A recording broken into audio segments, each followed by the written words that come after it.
Okay, so you notice that at the end, at the beginning and end, and here same thing, there is a strong dip in the moment. This is due to the image effect, and it's valid for any magnetometer which uses an electromagnet.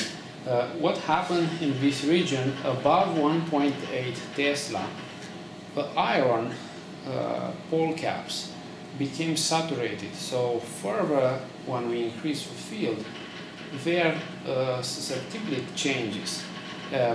When the susceptibility changes, you can imagine that the field from the sample, the signal from the sample, it's basically sucked more inside the pole caps, and less it's left for the detection coils.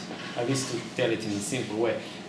But what will happen, you will see a reduction in a signal detected by the coils, but this is not true sample property, because we know that for a ferromagnetic material, it's impossible that its signal will decrease with the field.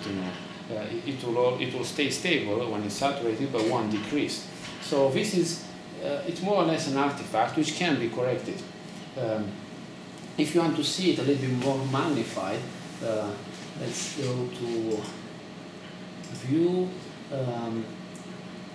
Offset, Expand, and let's look only at the saturation region.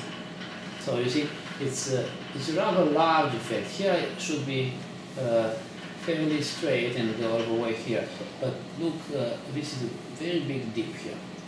So let's see how to correct it. Let me try to go back to, yeah, okay, non-magnify image.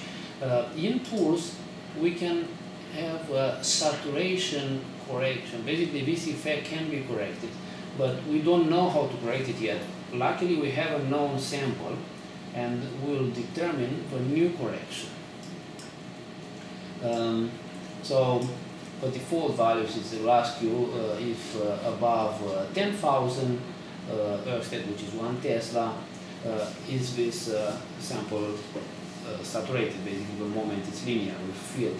And yes, I know so. So above this place will be, I want to see a horizontal line. I accept this one. And the next question is, where do you see this effect is negligible? So I think about under 1.5 Tesla, basically under 15,000 Ørsted, this effect is almost negligible. So let's accept this number as well.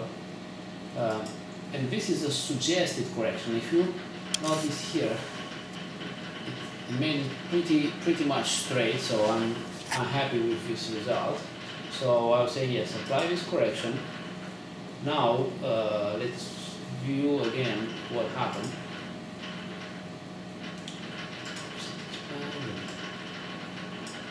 It's pretty much straight, except some other artifacts. It's pretty much straight field. It's horizontal. So now the correction is in effect. If I don't want to have a correction, you go again and say cancel correction, and I can apply it again. So now my system knows how to correct this effect. If for some reason you change the pole gap distance or whatever, you can actually create your new correction, but the ultimate goal is that when it's horizontal, should be horizontal and not bent down. Okay.